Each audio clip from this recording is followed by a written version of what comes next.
Hey everybody, John Reap here. You're about to watch and or listen to episode 38 of Country-ish, and we got a well-oiled machine for you today. Henry Cho zooms into the show. Zane Lamprey zooms into the show. We play another game of How Much Is That Residual Check?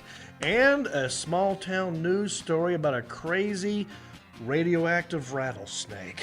It's weird. Just a country boy, and he's making it good. He was Shaw's underdog, dressed in Raws, living next to the wood. He liked to eat the sushi, but he don't even fish. Not so much a country boy, it's more like he's country-ish. Moved out of Hickory and headed for Southern Cal.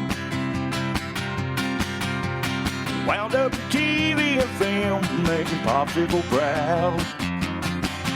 Now this country boy is back with his family. Got himself a podcast, he knows it'll last, 'cause he's in Hickory. Yes, that's right. I am in Hickory. That's how we say it. My neck is so sore from that. And I'm happy about it. I hope you're happy, no matter where you are. Hope you're happy, healthy, safe, and sound. We are right here at the Jackson Creative Studio. You are watching another awesome, amazing episode of Country-ish with me, John Reap. And I'm never alone up in here. Well, sometimes I am, but I got my friends. One of the main reasons I came back to good old Hickory, because I miss my friends and my family. So I got one of my good friends up in here today. He's no stranger. If you've been listening to this podcast and you've already met this man, he's actually, because when we record this, we're in a studio that's on the 3rd floor. We've dug a hole just for him to stand in so we can get the top half of him in here. He's a very tall man. I'm talking 3 stories high. 3 stories. Yeah. Very tall guy. He's a man of mystery. He's 3 stories tall and twisted, still, and sex appeal. I've never said it that way. Southeastern man of mystery. I'm talking about sitting right at my 152. Sebastian, how are you? Fantastic. It's good to see I'm you. getting taller by the moment. Do you like my build up, my intros? I'm wondering how far it's going to go. One of these days. Skyscraper Sebastian. Right. Yeah. One of these days, I'm going to do like a hour and a half intro. It's the whole show is going to be me introducing That's you. Awesome. And then Thanks. it's like, we're out of time. Man, I'll put that But I never introduce you. Like, it's just me giving all your building stats and everything else. Yeah. Yeah, I'll use that. I'll put that on my profile. Good to see you, man. We got a great show today. I'm glad you're here to be a part of it. Got some good interviews, playing a game, the residual check game. Got a check. We've got small town news stories. I mean, this episode's is a hodgepodge of stuff, and it's going to be one of my favorite episodes. I can already tell you, because I can tell you're in a good mood. I'm in a good mood. Fantastic mood. Anything? What's new? What's new with you, dude? What's been going on? Because I was at you're a beach guy. Yes. Because you spend a lot of time in Florida. Yep. And I was just in Myrtle Beach this weekend. I noticed by the nice little pictures you sent while I was working all weekend. Yeah. Thank you for that. Had to keep you. Well, where were you? Where were you working? What were you doing? I've just been working, trying to catch up. Yeah. You know. Were you in North Carolina? Yes. Okay. So you were here while I was in Myrtle Beach. I was here. Yeah. We were to actually, Alan, I'm at liberty to indulge. Yeah, he can. Yeah. Yeah. Well, it's not, because it's no longer part of you. It's not mine anymore. Not part of mine anymore. Yep. So the Alan Jackson here, Yep. a while back, I said, hey, man, Jody and I, my girlfriend, kind of want to do an impromptu beach trip with me, her daughter, and a daughter, one of her daughter's friends. So me, but you can't do anything last minute if you're trying to get a place in Myrtle Beach. Yeah. So I thought, well, let me ask the Alan Jackson, right? This guy's been around a while, He's done well for himself. He might know someone with the condo down there. And he goes, well, matter of fact, my parents have one. And they do rent it out from time to time. And I said, well, put me on that list. And he did. And then I guess a couple weeks beforehand, he goes, oh, by the way, they're selling it. Yoink. I said, cool. Did you happen to bring my name up? Am I still good for that weekend that I asked for 3 months ago? He goes, yes, of course. I don't know if you were sweating at all. No, we had it all covered. Okay, yeah. So, and it's funny because you were saying you were buying it. Oh, no. At one point. Oh, well, yeah. At one point, you were going to take it from your parents. Yeah. It was on the table. We were thinking about it. And then he goes, okay, that's not even happening. It's a whole different person's getting it. Yeah. And it just so happens that the weekend that you're getting it is the day he's signing the papers, which was crazy. So me and Jody and her daughter and a friend were the first people in this condo under a new owner. Under new management. New management. Could you imagine buying a place? And as soon as you sign the papers, you're like, oh, I can't go because John Reap's in it. Yeah, right. Sorry, new owner. Yeah. John Reap's got it for the weekend. So thank you. I want to say thank you to your family, Alan, and also to Scott Coffey. That's the guy who I got it from. Thank you, Scott. It was great because it's beautiful. It's right on the water. Ooh, okay. yes. We're talking 7th floor, balcony that wraps around to the master bedroom. Ooh. You can see the ocean. When we got there at because we left Tuesday after this last podcast. I'm like, I'm ready to roll. I got the keys. We went down there. We got 1 a.m. and the moon was right over the water. Beautiful, it was beautiful. I know. And there's fireworks that randomly go off I know, yeah. all the time. It's Myrtle Beach. That's what happens. North Myrtle. Yeah. And there was actually lots of lightning happening That's cool. over the water. Yeah, I love that. But we didn't get hit with any rain. Like we It dodged just a had heat bullet. lightning. Yeah, heat lightning. That's what we call it in Florida. Heat lightning. Heat lightning out That's there. right. We saw some heat lightning and fireworks, and the moon was great, and there was a meteor shower, which we didn't get to see because it was too cloudy most of the time. But I had a great time. And I don't know how you do the beach. Look, I'm a ginger. Yeah. I saw a lot of umbrella action with you. That's how I do it.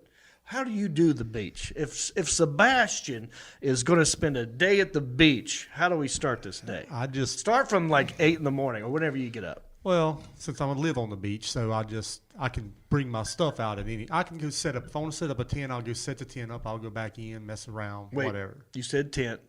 Is that legal or are we talking umbrella? Yeah, no, we're talking Florida, brother. Now that's Which why I don't you could go have to a South. canopy. No, I'm talking a full-fledged tent. Not a tent you sleep in with walls. Well, not walls. No, Right. I mean, you could. There are people that do that. They'll Okay. set them up, put their kids in there. Yeah, keep for them like off. babies and Yeah, stuff.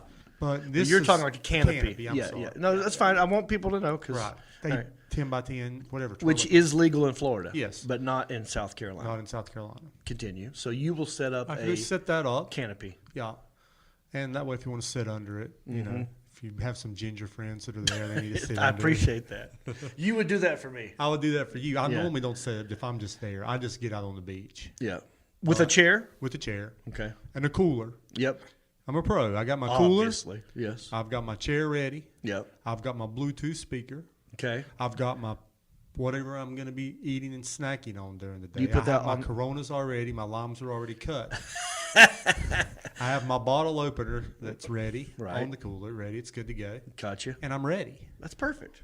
You know, then I might bring a remote control car in case I want to write a note, send it over to somebody, bring it back. You never know. Oh, this is great. Do you do that? That's what a done it great before. idea.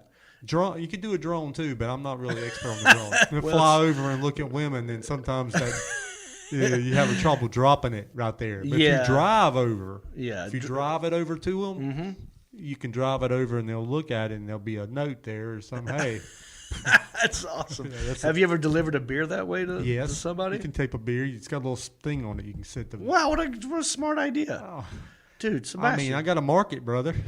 Yeah. Well, okay.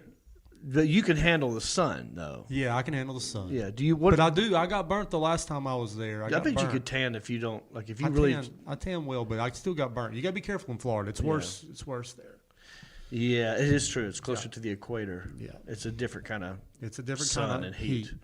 And What do you put on? Do you put on SPF? Do you put in suntan I lotion? put on SPS, whatever's in the. Oh, that would be Sebastian Sebastian's specific sunscreen. Yeah. SPS is SPS. That's Sebastian specific. You can buy that on the John Reap website if Yeah, you like. we have that. We'll mix that up for you. Yeah, it's great.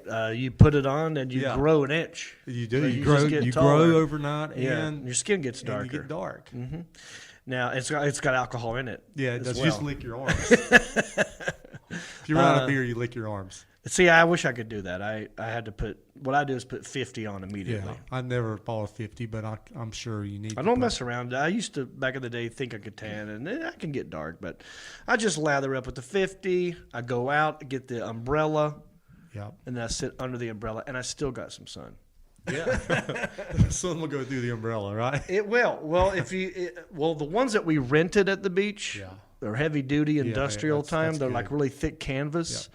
Those protect you better than some of the ones you might buy at a Walmart, which are really thin and the sun can get through it. So day one, I got like a thin one. And then after that, I rented the ones and I was fine. But had a good time. So I just want to say thank you to Alan and Scott and everybody else. Had a good time at the Dirty Myrtle. Went to Barefoot Landing. They are. I've been there in years. Yeah. It's just I think that's for chicks.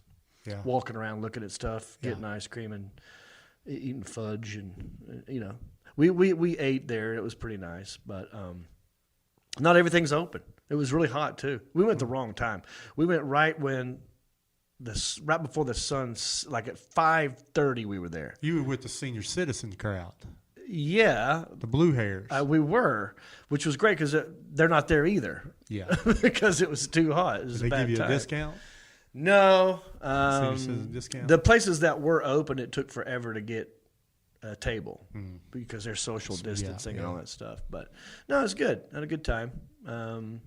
Like I said, nothing really eventful happened. It was just all day at the beach, and then at the pool, and that was it. I felt like you in Florida. Yeah, you do it right though. We had beers, vodka, and wine, all mixed up in the cooler. I like to bring variety in one cooler. Right. So I had a person with me. Jody would carry.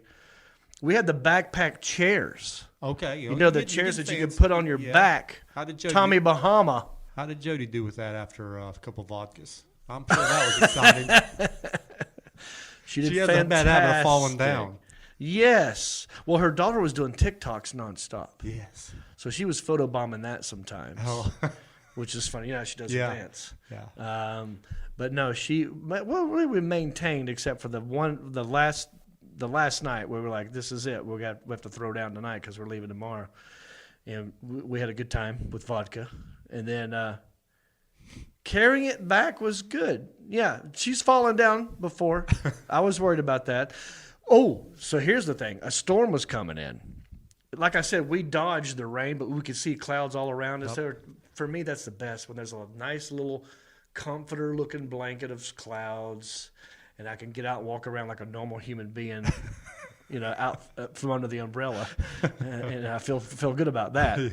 But that's when the waves get the craziest, because the storm's coming in. When the tide comes up and a storm. So all that was happening, and that's when Jody was feeling the best. Oh yeah. And we would get in the ocean. Or like one time she got in the ocean while I was doing something. I got up and she was way down there. I'm like, wow, because it took her that quick. Yeah. So it was fun. We had a good time. All right, man, we got lots to do in this podcast. Should we just get to it? Let's do it. All right. Check out this amazing Zoom interview I did with a comedian friend of mine. He's not just a comedian. He's an author. He's a host. He's an entrepreneur. And he's got something to show us. Check it out. Zane Lamprey. Take another look and tell me that. All right, joining me right now, once again, we've had him on the show before. We had to get him back. Very funny. I mean, this guy does everything. Host, author, editor, actor, comedian, and friend of the podcast. Everyone, welcome Zane Lamprey. How you doing, buddy? You broke up a little bit. Did you say handsome at the beginning of that or at the end of that? 'Cause Yes. I didn't quite. It was weird the way you. Well, that's just redundant. I mean, everyone knows that. Yeah. It's obvious. The Oh, beard hold on looks- one second. This is important. What's that, babe? Oh, Mel wants to know if you're wearing clothes from the top up. Yeah, what I see is clothes, but I don't know about what's going on downtown. Wait, now y'all did not get to experience the nude John and Jody. Let me say this, John. As far as experiencing it, you showed me pictures, so I kind of feel like I did experience. Yeah. I had an experience. Yes. I don't know if I had the same experience as you, but I had an experience.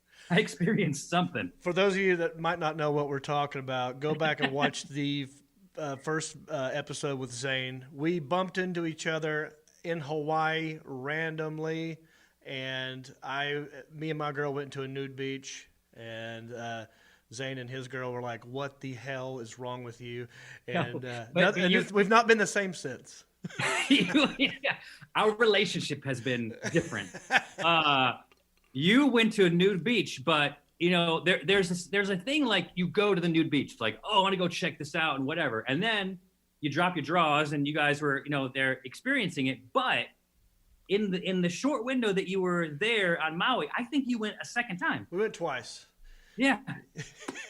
Yeah. By the way, that makes you a nudist, Mr. Reeb. I just hope you're okay with that title. I'm kind of proud. Not proud, but I want people to think. Here's my school of thought, Zane, and we'll move on after this. We don't have to. That's great. Okay, good. How much time do you have? My school of thought is There's infinite. anytime I hear someone go like, "Yeah, dude, I get naked. I've been skinny dipping. I go to a nude beach." In my brain, I go, "Well, that dude must be hung like a horse," because I would never do that. So it's a trick. I'm pretending that I am bragging about it. Although I did do it, I would never do it around my own friends, because then the truth is out there for you guys to actually know way too much information. I'll do it around strangers, but that's it. I think you are abnormally hung, like in an almost grotesque way. And so, like, not impressive, almost like it's cumbersome, So that's what I have in my mind, and I'm gonna stick with it. Okay. It's a flaming business with just a trunk hanging out of it. Yeah. It's impressive. It's not. I mean, It's definitely flaming. So look, it's been a minute since we've talked, and I know Yes. you've got something new that you're cooking up. Maybe two things. Yeah. One is a hoodie. Yes. I have a Kickstarter right now for my adventure hoodie, which has a lot of innovation. It's like a beverage pocket. It's got built-in gloves and stuff like that. But it is made entirely in the U.S. by hardworking Americans, like people watching the show. Mm-hmm. You have Canadians that watch the show? We do. Okay, well, they know what okay. Canadians don't make it. Right. But the good point about that, and people were like, well, is it kind of this root to America thing? It's part of it, right? Keeping the jobs in the U.S. is part of it, but the other part is keeping a small carbon footprint when we make our stuff. So the cotton is made in North Carolina.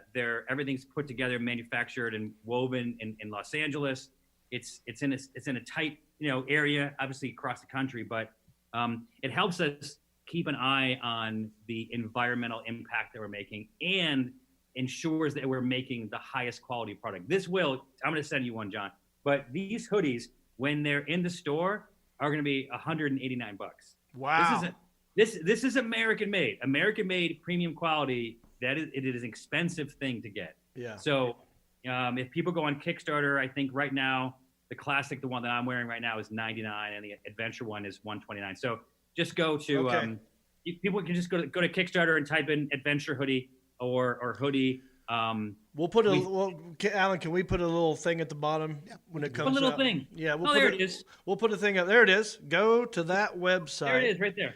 And check so out the right hoodie. there. So adventure.com. We spell our adventure with a 3, ADV3, NTURE, because we plant 3 trees with every purchase, including the purchase that people make on the Kickstarter campaign. And we plant those trees in the Appalachian region of the U.S. People don't see a lot of that. They fly over it, but they don't realize that because of strip mining. I don't want to get too heavy, but they have stripped 1 million acres of trees. And so we work with Green Forest Work, a nonprofit that plants trees for us in that area. And I think they just sent me an email today. I think they're set to be planting 500,000 trees in 2021, Wow. which is amazing. So real quick, tell me what all, because I know you give me one of the best jackets I own, because it's multifunctional. It does a lot of different things. Yeah. One of my favorite things was that, because back before there was a pandemic, I would use my clothing as a pillow. Yes. Is this one of the functions? Yes. So both of our hoodies, the classic and the adventure hoodie that I mentioned, both turn into pillows. The adventure hoodie has the built-in gloves, foldable cuffs that have gloves in them. It has a passport pocket. It has a beverage pocket. And then the classic is more of a streamlined version, just like the most amazing, call it classic hoodie. You can get. So yeah, you'll experience it. Yeah, I'm totally. sorry that I'm sending a nudist clothing. It's just a weird thing to do, because I don't feel like you're going to use it. Yeah, did you make dissolving clothing? I did see something online about that. What color do you have, Zane? Do you have anything in clear? Yeah, I want the Emperor's clothing. Oh, the Emperor's hoodie. I'm going to send you a box with the Emperor's new hoodie in it. Several of them for you and your friends. Now, that's one thing you got going on. And I do believe on Saturday there's something else that's happening, right? There is. Actually, Thursday, so yesterday, we launched. So I did a show called 3 Sheets. Yes. And that's pretty much my crowning accomplishment. I'm having one with you right now, buddy. Here's one sheet. Yes, well, I just killed mine. I had a fan sent me an SD card with every episode of 3 Sheets that I've ever done in high definition. And so I'm now doing like a pop-up window YouTube series with pop-up video and all kinds of stuff, like behind-the-scenes stuff that happened while we were shooting 3 Sheets. So you're watching the episode, but you're also watching it with me, and you're reading about stuff, and you're seeing pop-ups, windows, and stuff like that. Nice. So that just launched. We're gonna launch one of those every week. And here's the reason why. I have a little bit of free time on my hand, Mr. Reed. Yeah. I was supposed to do a 71 city stand-up comedy tour this summer. Right. So I'm coming right now to the tail end. Let's see, I probably have about 65 behind me right now, right? Uh-huh. And all I have in front of me is rounding off, I think, probably Southern California, and then a week off, and I was heading to Maui, Oahu, and Kauai. And you were going to, it's funny. You were going to open for me, but I don't know how a headliner can open for me. I would open for you. No. Not, dude, when it comes to what you're doing, and especially in the Hawaiian Islands, yes, I will do whatever you want. We and just so you know, we seriously talked about that back in like February. No, let's do it. What is there? I'll tell you what. I'll just pay for you to pay all your your travel and lodging and shit. I feel like you should start a Kickstarter page for someone coming up with a cure to just so we could get this going. And it's funny. Look, you probably I would have done when we were starting April. I would have done, like I said, probably about 65 cities at this point. You would have been right there either with me or ahead of me, because you're doing. How many were you doing a week? I've only done. Yeah, I was averaging about a gig every week, really, if I wanted it. Mm-hmm. But yeah, no, I've only done one gig since March, and it was in Tampa. And I went in, did it, went great, and got tested. It was negative. I'm like, I can't believe I got out of Florida without COVID. Wait, when was this? This was in, last month, I think. Hang on. Let me double check, because we're in August. I did Tampa, June 11 through 14. But prior to that, I had not done a gig since March. How rusty were you? I was okay. So there's muscle memory that will kick in most of the time. Yeah. And I was relying on that, and I should have prepped the day before. But I gave myself a travel day, and I was exhausted. Anyway, I find myself in the green room about 15 minutes before showtime, and I haven't really written down a set list in years. You know, back when I first started, I would write everything out just because it was new, and I was trying to get it down. Yeah. So now I'm like, let me do that again. I started writing down the set list, and I freaked out because not only was I forgetting the bits, I was forgetting what I called the bits. Oh, like the shorthand version of it. What was your hiatus? Was it March, April? So like 4 months? Yeah, and now it's August, and I haven't done one since June. Yeah. So it's screwed up, and I'm basically going to push most of my stuff to 2021 and hope that by then we're back to normal, because I can't make money if in a room that's only 30% full. And no one's going to make money. Yeah, that's my issue too. Someone's like, "Why don't you go do it?" And like they'll space out the tables. I'm like, "Do you understand? Like just the operating costs and just the planning. It's not just the night, right? It's the getting there. It's just all this stuff, and my manager and all that kind of stuff. I didn't even get a chance to do my new routine ever. Right. Because I had 10 dates in California, like inland dates, like Modesto and Fresno, like that kind of thing. And I was supposed to open in Fresno at like this. I was doing breweries, so every event was at a brewery. Yeah. And so I was doing one at this Tioga Sequoia Brewery, a big brewery up in Fresno, and it was supposed to just be like 100, 200 people. It's like, I didn't want to have it be too much because it's new material, but they would know, like we'd be working through it together, Sure. And then they got all excited and they were doing an outdoor stage and 600 seats. And I'm like, for my first show? Right. So then I had to build in some stuff before it. But the catch is, like, after I got through those 10 days, I would have been really solid. Right. And then I would have gone into the rest of the country, but I couldn't have taken off more than, 6 days during it to keep my rhythm. So I never even had a chance to build my rhythm because someone was like, "Hey, come and do your show here." And I'm like, "You understand? It's not like I can't just come and do it." Yeah. You know what I mean? What it has to be, what I'm finding out with other comedians too, is because we need the reps, but we can't afford to go fly somewhere where there's no one there to watch it, and you got to make money. But what people are doing is sort of like just doing local, like, there's here in Hickory, the Comedy Zone is doing a show outdoors at the baseball stadium, and I might just pop on and do 7 to 10 minutes, but it's like I got to do something just to get the reps in, right? But I don't want to waste money flying somewhere to do it. So it's in a weird predicament. Like, in a weird way, it's like, well, maybe I need to take less money just to save comedy, because if everyone else is saying, like, well, I can't tour, and then no one tours, and then people forget about us, and it's like, oh shit, we didn't need you guys anyway. Is it like restaurants that are shutting down? Are we going to start losing comedians? I think maybe. I know there will be some comedy clubs that will not recover from this. Right. So, but that's the thing. They're just, at one point there was light at the end of the tunnel, and now there's just no light. Like we just don't know. We were thinking, oh, this will be over this and whatever, and now we're just like, So you're in Studio City right now, right? Yeah.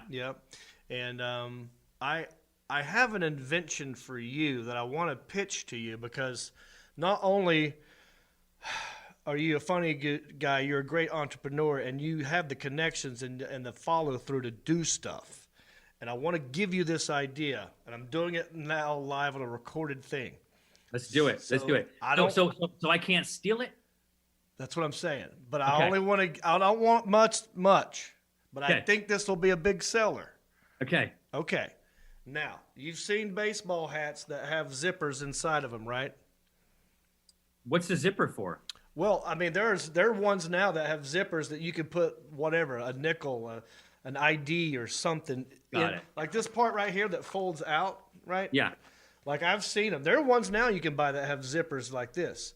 Okay. You can have a zipper that goes all the way through here, and you could roll up a little thin mask for your face, a COVID mask, and it could drop. Like if you forget your mask and you're at a store, you're like, shit, I forgot my mask. No worry, zip the hat, drop the mask down, pull it over your ears, and you've got a mask that's always built into your hat. It's like the hat mask, I don't know what you call it, the hask. I'm going to call it a sweaty thing to put on your mouth. Right. But I think, because I've seen them before, Yeah. it's a multifunctional thing. You're into that. I feel like there's. No, you're right. You're right. I feel like there's something there. I think we're leaving definitely- money on the table.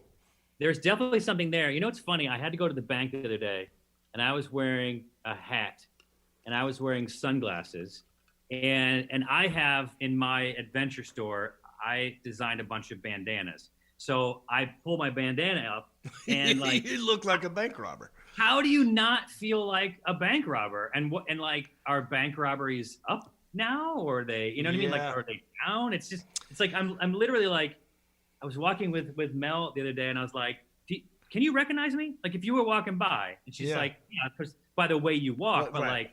but no one else. I mean, like, sunglasses, a hat, and a mask. It's like, like Tom Cruise and Brad Pitt are like, they're walking among us right now. Oh, yeah. They didn't used to be able to do that. That is one thing I'm loving about this mask situation in my hometown of Hickory. Because, I would get recognized quite a bit when I would go out in this town. But now because of these masks, I feel like, the Tom Cruise or Brad Pitt of Hickory, I can walk amongst Yeah, the yeah, people. you are the Tom Cruise or Brad Pitt of Hickory. That's what I'm just trying to get you to say. Yeah. No, I said it. Have you seen the mask I made, though? Oh, I love it. Yeah. So I love it. My merch guy said to me, like, hey, people are making masks. Would you like one to sell at your shows? I said, yeah. And then I said, can you make me look like an orangutan? Mel, come. Look at this mask.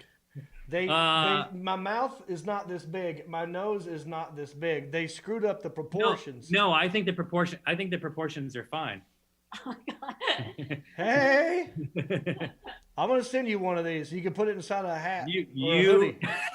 you send me that, brother, and I will wear that with pride. You better send me one of those. Look, if it's real thin and you can roll it like that, Yeah. you can put it inside of a hat, have it drop down. Boop, boop. Whoosh.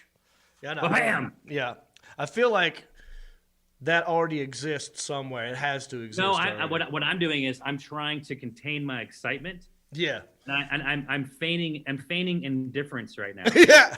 But as soon as we're done with this, I'm going to make some phone calls. I'm make stuff happen. And by the way, it's going to be your face too. But it will be proportionately accurate, and that's just going to be it'll be weird. So you do the bandana thing, you said.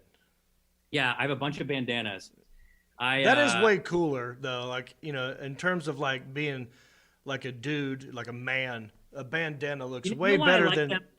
Here's why I like them. So if I'm walking the dog, or I'm taking a hike, or I'm going to the bank, or whatever it is, it sits down here. You know what I mean? But when I go and I'm by a person, I just pull it up. So like when I'm passing somebody, I just pull it up, and then when I pass them, I put it back down. Yeah. I don't understand. I saw somebody walking their dog along a stretch of road that there was just nobody there, and they're still wearing a mask, and I was like, right. Everyone knows wearing masks sucks, and especially right now on the dog days of summer, it's so hot. So that's why I just like to be able to like put it on and off. Yeah. It's weird when you see people in their car with it on. I'm thinking to myself, they just forgot to take it off. Yeah, but I don't understand that. 'Cause I've seen my own mother do that same thing. Because, Yeah. she's 72, 73, and she'll put the mask on and go to a store and then get back in the car and drive around. I'm like, Mom, you can take it. You're in your own car. But she just forgets that it's on. But it looks ridiculous when you see people with it. we finally have that something to compare to when a woman gets to take her bra off at the end of the day. Like when you're like in the bank or you're someplace and you have to wear it for an hour, you're just like, oh. Yes.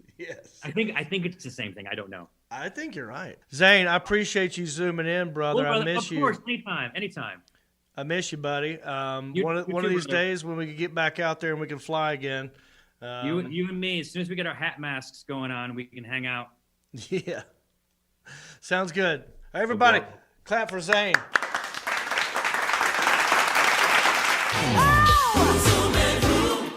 Take another look and tell me that. All right, thank you, Zane. Don't forget to check out all his merchandise, products, everything that's going on in his world. Love that dude. One thing I forgot to mention to you about the beach trip. So this place in the master bedroom has a TV that is a DVD player as well. Okay. And it came fully stocked. There's stuff in there from your family there's still pictures of your family on the wall everywhere. Oh, I know. Yeah. Yeah, they have not taken those down yet. Nothing. No, his guy's not I mean, and they're renovated. good photos, so he may just leave them there. Well, if he wants people to be happy, he will. Yeah, right. I thought about adding just a photo of me up there, just replacing it one, just something like that, you know. But what I love about it, there was stuff in the fridge even. There was a liquor cabinet. Oh, right. There's a liquor cabinet. So with stuff. wait a minute. So my parents didn't even clean out the liquor cabinet? No, it's like whoever lived there gave me the keys, and I walked into a place that was Fully stocked. Well, see, lived in. I- Like there was stuff in the fridge, there was stuff in the pantry, nothing you've said bothered me until I heard the liquor was still Oh, there. but- And now that's concerning to and me. the Jacksons love their whiskey. Yeah. There's all kinds of whiskey up in there. Not much vodka, but I did replenish the vodka. Oh, thank you. Yeah. Good. That was very After nice. I of you. drank what was already there, then I went out and got more vodka. Not that it matters. It's No. not ours anymore But anyway. Scott will so- be happy about this. Scott is the ultimate benefit of all this. Right Yeah. now, so yeah. Yeah. And but you know, there's that one bedroom, the master bedroom has the TV, DVD player, whatever. So I like to go fall asleep with something. And you could hear the ocean. That was great. But, you know, as a distraction, as a light, I like to have the TV on. So like, what can we do? So there's tons of DVDs that they have there for people to check out and watch. If it's a rainy day. So for whatever reason, we picked Fried Green Tomatoes. Have you seen Fried Green Tomatoes? It's been years. Yeah. And the movie Shag. Oh, I'm in the movie Shag, by the way. you're an extra. In I'm Shag, an extra in aren't Shag, yeah. Years ago when they shot Shag. you? Shot Shag. When Can they you shot say Shag. that fast three No, times? I can't believe I did it right the first time. I'm not going back. When that happened, we happened to be in Myrtle Beach on a trip, and my dad goes, he saw a sign that says, shooting a movie, we need extras. And he comes back he was getting Krispy Kreme. He came back. He goes, we're going to be in a movie. And we all get in the car and we go. I hated it, though, because they had to cut my hair to make me look like I was from the 60s. And I had, like, longer hair. I had this going on. Yeah. You know? So I had to cut my hair, put on this god-awful green flowery shirt. And it was hot, and we're in this stupid dance scene, and I was clapping my hands all day. Anyway, I'm not in the movie. I'm pretty sure they cut me out, but I'm just in the background. Yeah. But I remember when it came out on VHS, I watched this thing in slow motion, the dance scene that I knew I was in. And I think I saw my legs. But that was when I was a kid. I could have just come in somebody else's legs. Anyway, I made Jody watch Shag. It's a horrible movie. But there are great actors in it. Bridget Fonda. Is it? Oh, we don't like Bridget? Oh, No, I mean, so she's all right. okay. No, she's all right. Oh, you struck, It's fine. But I a will- film nerd. But you know what else happens? There's a lot of Dixie Flag up in there. Yeah, Yeah. you can't watch that anymore. Yeah. So it's interesting, because it's about Myrtle Beach. It's Yeah. about Myrtle Beach, about shagging. Yeah, I've seen that movie. Yeah, but it's just that the story and the acting is not great. Then we watched Fried Green Tomatoes. I must have watched that movie 7 times because we'd fall asleep to it. And then it would end, and it would have the menu up there, and it would, the menu, like Yeah. the DVD menu, and it would just play music over and over again. That was loud. I'd get up and go like, I'd pee and go like, start. So that was like every time I get up to pee, I just start the movie over again, just because I like having noise, So anyway, I thought I'd tell you that. Also, you needed to know that. I Sebastian. did. I know not to not to room with you and sleep. Right, yeah, we bring a DVD player. Bring everything. Bring something. I found out My American Dad, the one that I did the voiceover yeah. for, is going to air August 31st. Oh, let's put that on our calendar. Put that on your calendar. I mentioned it a long time ago. I did a voiceover for American Dad. The episode is called Damn Stan.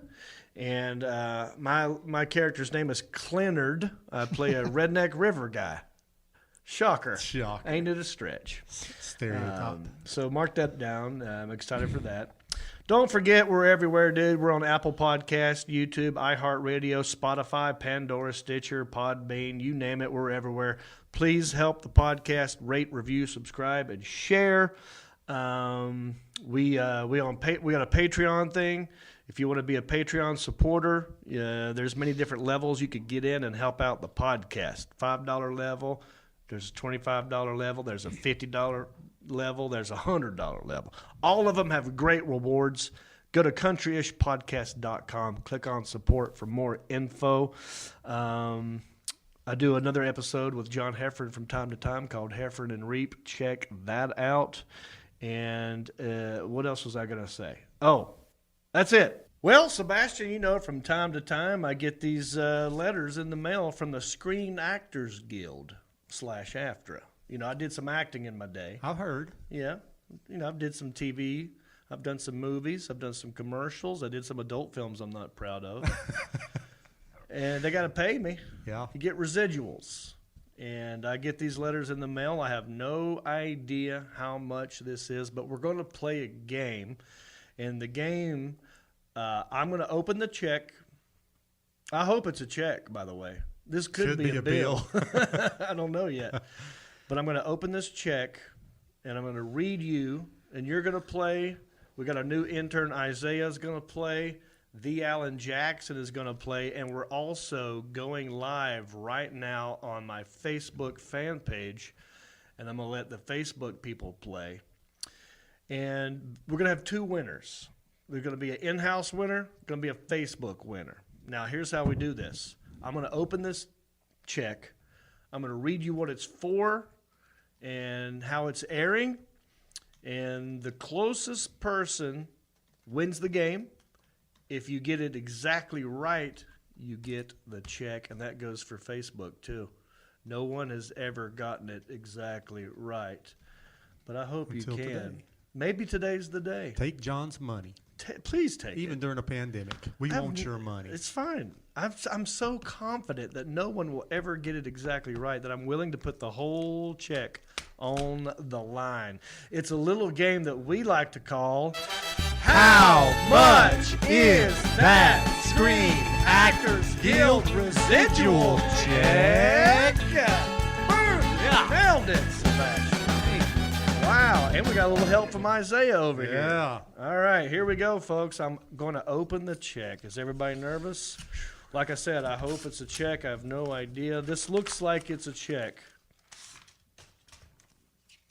Oh, it's a check. Okay. Yes, it's a check. Oh, he's All smiling right. too. Wow, that's a good indication. Okay, so for Facebook, for you guys, this is for, oh my goodness. Okay. Jane the Virgin. Chapter 68. My favorite chapter of Jane the Virgin. Tell me about it. Well, it all started when Jane was a virgin. Okay. That's right. Yeah. Okay. I don't watch it either, dude. I was happy to do it. Obviously, I auditioned for the part. Yeah. But I honestly never watched the whole episode. I just watched my part. Yeah. I did great. I played an exterminator, Isaiah. Yeah. And I was itchy in this. I think the whole reason I got the part because I was doing this a bunch. It's like, yeah, so I was like, I'm looking around for it, you know. Yeah. Anyway, this is Jane the Virgin, chapter 68, and it's just one thing: internet rental, just internet rentals. Ooh, okay. And it's one check. Jane the Virgin, chapter 68, internet rental only, one check. And who wants to go first? Well, I think we make the intern go first. Yes. The Alan Jackson. He's new here. There's going to be Break him in. initiation.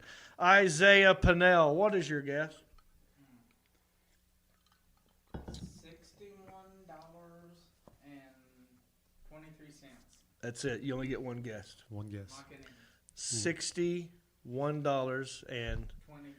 $61.23.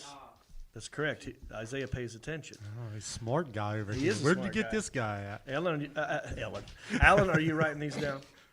61.23. Okay. Sebastian, you're up, buddy. What is your guess? You smiled large for Jane the Virgin, which is weird for me. But what does that mean? Could I I be mean, were you laughing at ha- this, or could were I you- be happy about this? Were you just you should have been happy? The number should have been happy. Or you were pleasantly surprised when you saw Jane the Virgin? and Yeah, you I were was, making money because- because that would normally be something small. Right. I'll give you. Well, okay. Yes. Yes. And it's because I don't usually get for the same thing 2 weeks in a row. Usually they lump this into one check. I don't know why I'm getting another check for Jane the Virgin, because the last episode was Jane the Virgin as well. I know. I watched. So the I wasn't expecting the same thing. That's why. Okay. To let that Let that help you settle for- influence. $45.20. You stopped. I Well, know. You 20 made a face. Like, 20 you made what? a face though. He made a I was face. looking at Alan, make sure he's Okay. writing things down. I am. But I was, but he $45 stopped. and 27 cents. That's it. 45.27. 45.27 locked in. Sebastian's locked. Isaiah, I forgot to lock you. You're locked in. The Alan Jackson. I'd like to hear your thoughts on how much this Screen Actors Guild residual check is for. Yep. I'm going to go Grammar. $22 even. Oh, 22 now even. That has happened before. 22 even.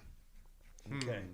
Now, I'm going to go ahead and lock you guys in because we need to get to the Facebook people. Yes, we got a lot of guesses The on Alan Facebook. Jackson is locked in at $22. He gets a different sound because he's producer. Yeah. Alan, can you help us out Yep. with some guesses? Sure. I'm just going to run through some Now, recent wait. ones. Yeah, give us some of those. I'll give you some guesses. Because I think what has to happen here is I just tell you guys, and then once we stop the game, after everyone's guessed, we pick the closest one. Well, that's the thing is I can actually scan through and Yeah. see Okay. after you announce the. But let me just give you a taste of some of the guesses we got so far. Yeah, give us a taste. Yeah, we got a guess of 4585 from Andy Almon. Yep. Got a guess of 8484 from Kimberly Freeman. Okay. People like the repeating numbers in there. I don't know what that is. Yeah, I like that too. Eric Oxendine gave 2, but I'm only going to count the newest one. That's 1242. Okay. Rick Sanford III putting in a vote for 4553. Oh, Rick, you Jonathan slob. Dixon at 6315. Trevor Owens at 3679. And there's several more I see beyond a pattern. that. Yeah. I see a pattern. Yeah. And it makes me happy to hear if I'm correct in my assessment. People are guessing based on the last one, Yes. which means they're watching the podcast, which Okay. makes me happy. Yeah. And they're taking my advice with the odd number thing. Remember how I said last episode, for whatever reason, Isaiah, you remember, that it's always the cent part is always an odd number. I don't know why. It's not always, but it seems like that to me. Alan didn't take the advice. I did not. He went 22 each. I went rogue. He went rogue. Okay, so Alan, let Yes. me know when the official Facebook guessing is over. All right. And I think we will- should lock down. I'm telling them to stop all votes. Okay.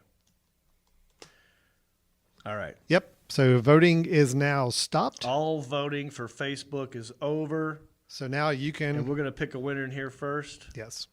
Tell me yours. Isaiah, what was your guess? 40. 527. 27. Yeah. Okay. $22 even. Well, one of you is closer than the rest of you. Oh, really? That's how we play the game. That's just how math works. I mean, obviously. It's 3 different guesses. Obviously, one of you is closer.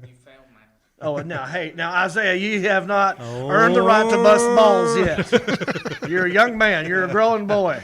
This is, you know how tall this dude is? He's standing in a hole. All right, hush. Okay.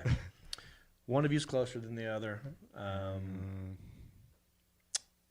Sebastian, you will not be taking home the check.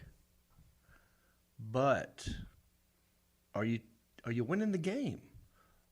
That's what people want to know. I'm a winner. You are a winner in life, in basketball, at the podcasting. Isaiah, I like your enthusiasm. I like how you came out. You listened to the last episode. You think it's got to be close. But here's where you messed up, young guy, my young buck. I told you it was for one thing, internet rental. Remember the last check was for 3 things. Yeah. This Too is much. one Too thing, much. internet rental. Alan Jackson, see, he pays attention to the small details and things. I think he picked up on that, and he went lower than the rest of you. Yeah, he did. He's in there tapping his forehead because he's agreeing with me. Yep. This check starts with a 9. That's not good. Or is it? It's for one thing. It starts with a 9. Then the next thing is a decimal point, which means the Alan Jackson is closest. Yes. This check is for $9.07. All right. So the Alan 907. Jackson won the game in-house. No one won the check. I'm sure you're okay with that. It's $9.07.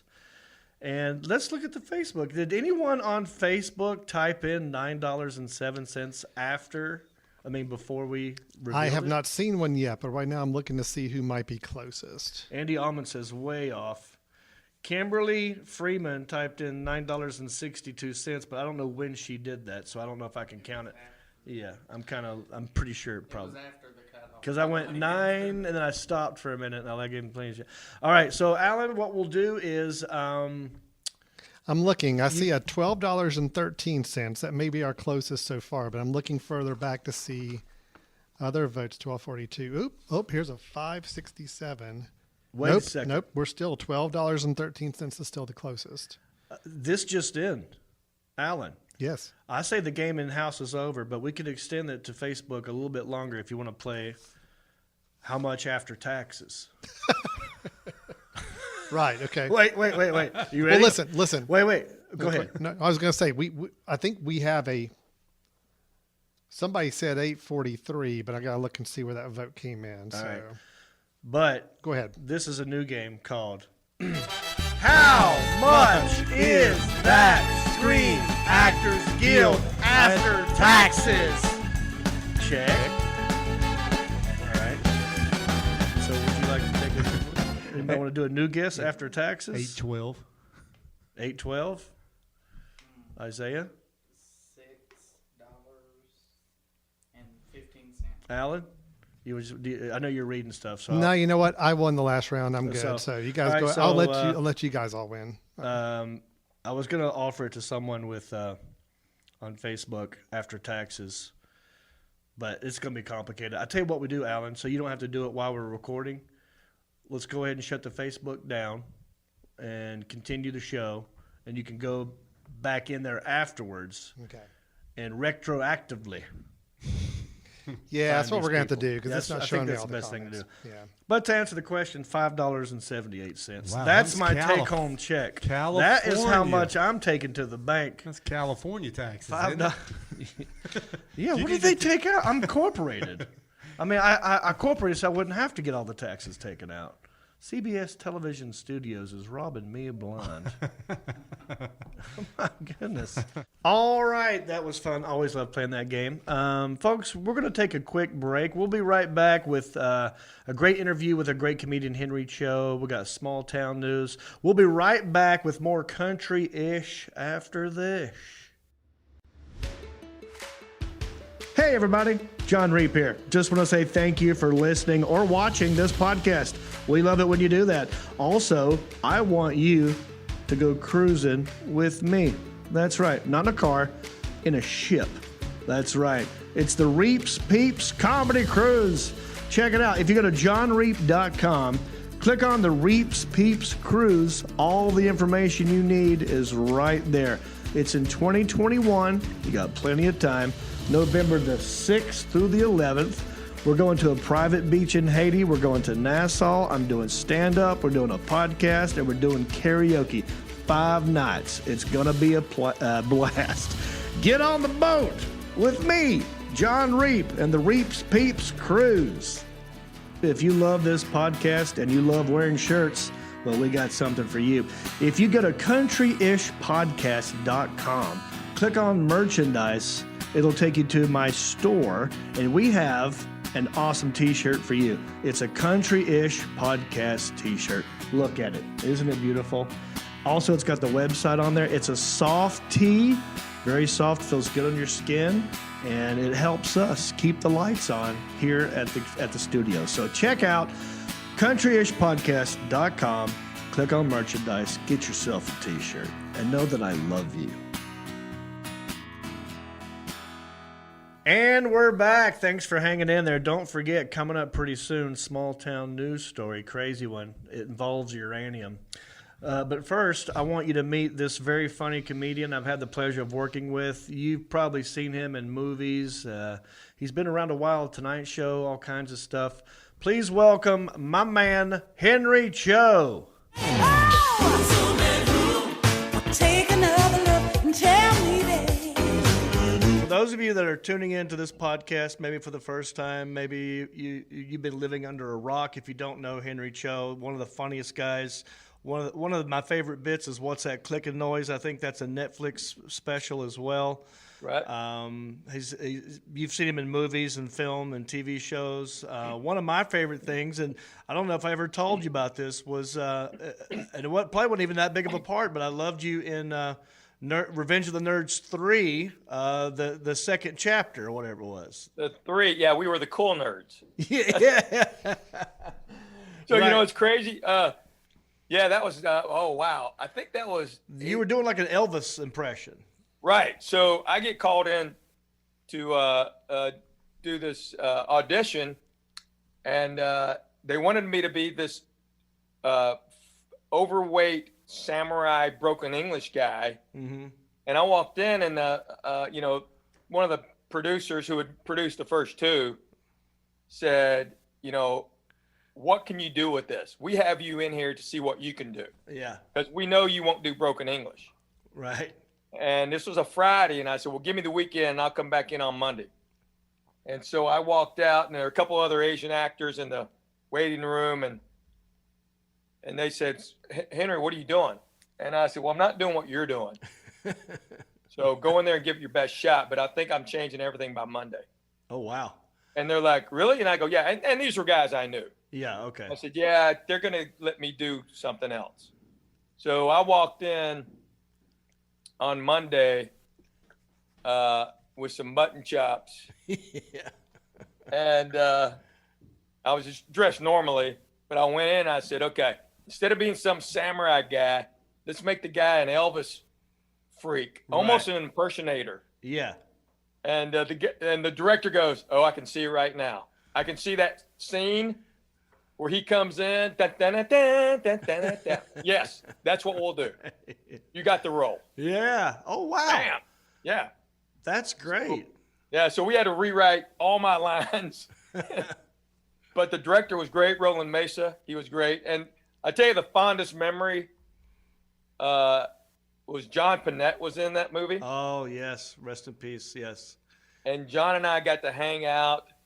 And there were times when Roland Mesa, the director, he'd go, okay, and this is back with film. Mm-hmm. Right. So he goes, okay, we got a few more feet left for the day. Henry, let's get that scene together. And Henry, you and John just do what you do. Oh, wow. And so he and I would just riff. And none of it made the movie because it was like, had nothing to do with the movie. Right. But it was funny. We'd start kind of in character and context of the plot, but then we would just go off on a tangent. And we finally had to tell the other actors, look, just jump in and hang on and try not to interrupt us. That's tough. I mean, when I was on Eastbound and Down, I was looking up to everybody on the set. I was already a fan of the show, and then they started riffing, and I didn't know that I had permission to riff. And I was just sitting back like, oh, where do I jump in? So it can be scary, but you already knew Panette. It was easy, I'm sure, for you guys. Right. Yeah. Yeah, but and you could have riffed galore, man. I always said he'd give me the green light. He's bending down. Great show. You're great in it, by the way. Oh, thanks, man. Yeah, eventually I did. It just took me that first day. I was scared to death, but Well, the first day you feel like you don't belong, right, yeah, right? yeah. You're lucky to be there, Alec. I was a fan watching them. Right. And now you're not going to do anything to mess it up. Yeah, You're not right. yeah, And that's the way to always approach it. I mean, until they give you the green light, yeah. there's no reason. But yeah, Panette, we had a great time.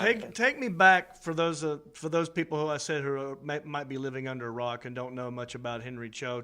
Take me back from the very beginning, when you started, why you started, where were you when you started, all of it.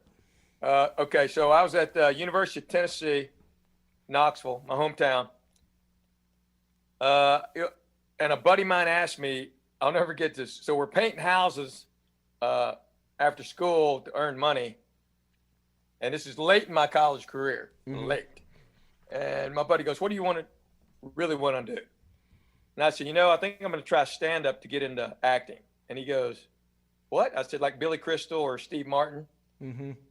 And he goes, but you're not funny. And I go, yeah, I know, but I think I can do it. And I said, I entered a competition down at the comedy club. He goes, have you ever been there? I go, no, I've never been, but they had a competition. I saw an advertisement in the newspaper. I called down there, and I'm there Monday night. Oh, wow. So I go down thinking it's 12 guys like me. Yeah. Never, first timers. Yeah. It turns out it's a real competition. Oh, man. A bunch of middle acts. Right. So I'm watching these guys, and I tell my buddies, I go, man, I want to fit. And I said, okay, when I'm going to go up and do it just to get out of my system, then I'm never going to do it again. Oh. And they said, well, if you're going to do it, tell the story about this, tell this story. Remember when this happened? So I didn't even have an act. I didn't write anything down. So I go up on stage, and I destroy. I got a standing ovation. Wow. I came off.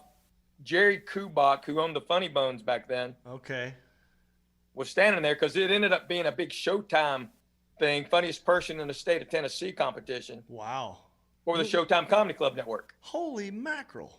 So Jerry's there, and he goes, hey, how long you been doing comedy? And I'm like, that was it. And he goes, no way. And my buddy's like, yeah, that was it. And he said, I need an MC this week. Do you want to do it? And I said, well, what do I do? He goes, well, you do like 15 minutes and introduce the other acts. You work Wednesday through Sunday. And I said, well, I don't have 15 minutes. I got 5. And he goes, well, you do that 5, you're going to be fine. Wow. So I said, okay. So that was Monday night. I started working on Wednesday, and I dropped out of college on Friday. And that was 34 years ago. Holy, that is crazy. I didn't know that was the beginning. So, wow. So you were you like when you were in college? Were you doing theater stuff? Were you? No. What were you doing? None. No. Now I was a young life leader in college, so I'd have to do some speaking in front of high school kids and do some as we called skits, sketches. Right. But I'd never gone up myself and did a monologue ever. Wow. And so I went up and. And it's my buddies just go, just talk about this and that. And I said, all right, and I did it. So remember John Hinton? Oh wait, wait. Did he have like a little? Living Single. He was in Living Single. Okay, all right, yeah. Which is on Fox or WB, I can't remember. Funny John dude. Hinton was the middle act that week. Yeah. And so I got his, he came up to me and goes, I heard you started Monday. And I go, yeah. He goes, okay. Well, he goes, well, say this about me when you introduce me. And I said, okay. And he goes, and go ask that guy. He's the headliner. Get his information right. so you can introduce him. I said, okay. So after the first night, John and I went and got something to eat afterwards. And he goes, is that the second time you've been on stage? I go, well, third, because I won Monday, and then we had another round Tuesday. And so I worked Monday, Tuesday, Wednesday. Yeah. And he said, you did 9 minutes? And I said, well, yeah, because I had 5 Mondays. And he's like, but it's not supposed to work that way. No, it's not. That's why I'm so puzzled. I mean, that's everyone has that disaster story of like, oh, the first time was horrible, but I learned from it. Did you the 5? So you did that 5 minutes on that showcase in Knoxville. Do you remember the name of the club? Was it it was a Funny Bone. Funny Bone? Okay, wow. And do you remember that bit? Do you remember what you talked about? I remember my first joke was I went up because it happened. So that was Monday. So on Friday at school, I'm hanging out on campus, and this Asian girl came up to me, and she had the student annual at the university. Yeah. And she talked to me like this. Right. Because she said, can I take your picture to be in the annual? And I looked at my girlfriend, and I looked at my buddies, and I go, I reckon not. And her mouth dropped, and she freaked out. Yeah. So I told that story first off. Got it. Okay. And then, well, it's got to be like probably one of the funniest. I mean, like right out the gate. Like I've always talked about. Well, I'm from Hickory. I got the word hick in my town's name. I talked about growing up a redheaded, freckle-faced kid, and so it's almost like you have to address that you have this Southern accent, but you're Korean. Right. So I said, I was the only kid in my neighborhood. So I had to play in Army. It was a neighborhood against me, that kind of stuff. Right. Yes, that's right. That's right. So, and then I can't remember the rest, but so I start working. So John Hinton told me, he said, well, here's the deal. He goes, you're super clean, man. You didn't say a cuss word. I go, yeah, I'm not going to cuss on stage. Mm-hmm. He said, okay. He said, well, don't do anything derogatory toward Koreans either. Oh. He goes, you haven't. And I go, wait, yeah, I'm not going to do that either. He goes, I know, but you may start to head that way, but don't do that. Right. You don't need to do that. I said, Right. okay. Yeah. So I found out that if, for me to learn, instead of doing open mics once a week, I need to go on stage anywhere and everywhere. Mm-hmm. So that first 6 months, I was on stage everywhere. I mean, I did a bunch of creative gigs, which Right. So, I did Meridian, Mississippi, Ozark, Alabama. Wow. Dothan, LaGrange, all Georgia. over the Southeast. All those ones where you just wanted to shoot somebody. Yes. Right. But I did them all, and it made me better. Of course. So I was in there fast, obviously. Yeah, but you were saying in the beginning, you said, I think I'll try stand up to get into acting. So did you have a love for acting before stand up, or did they come at the same time? Well, I just saw it as an avenue. I was going to attempt to be an actor. Okay. So instead of going to New York and trying, Mm-hmm. or LA and trying, Mm-hmm. I saw Steve Martin and Billy Crystal making the move from stand-up into acting, and I went, well, heck, I should try that first. Sure. And it worked. Yeah. So that was 1986. So I moved to LA in 89. Mm-hmm. Because two of my biggest breaks early was I worked with Bill Engvall. Yeah. I've been doing comedy like 6 months. Wow. And I worked with Engvall, and he's like, holy crap, are you kidding me? Oh, man. So he took me a bunch of different places. And then about 8 months into my career, Jerry Seinfeld was doing the Punchline in Atlanta, and his opener got sick. So they needed a clean opener, Mm-hmm. and I was the only clean comedian within the region that they heard of back then. Right. And so I got a call, hey, can you get down there? I said, sure. So I go down there. I work with Seinfeld, and he loved what I did, and he took me out. Oh, wow. And then he went back to L.A. and told Leno and Gary Shandling and Larry Miller and all these guys. Yeah. So, but the ultimate break for me was coming off stage, and Jerry Kubak, who owned the Funny Bone chain, was right there, and he hired me. And then I went on tour in the Funny Bones. This was January. So I called him and I said, hey, man, I just dropped out of college. Yeah. He said, okay, well, let's do this. Why don't you work 2 weeks in Knoxville, February, March, April, and then you can hit the road in May or June. So that's what I did. So you got immersed quick. You went from 5 minutes Yes. to working nonstop. Yes. I mean, you probably were doing MC spots, and then you probably worked your way up quickly to feature act. Yep. And then what? And And then you're in LA on the Tonight Show or something. Right. Yeah. 3 years later. That is amazing. Yeah, isn't that crazy? Yeah, that's really fast. Because Ingval lived in L.A., yeah, and I went to go visit him, and I did some spot. I went to the Ice House and did a spot. yeah. And remember Robert Guillaume from Benson? Okay, From yeah. Well, he had a show after that called the Robert Guillaume Show. Mhm. And so I do a spot at the Ice House, and I come off stage, and this producer comes up and goes, hey, have you ever heard of warm-up, audience warm-up? And I go, dude, I got here yesterday. I Yeah, right. don't have a clue. He goes, well, I'm the executive producer of Robert Guillaume's show, and I'd like for you to be our warm-up guy. And I said, well, I'm leaving in 2 days. Mm. You know, I already got a plane ticket, can't Yeah. change it. He goes, oh, you don't live here? And Bill's like, no, I live here. And the guy's like, oh, that's great. Who Whatever. are you? Yeah.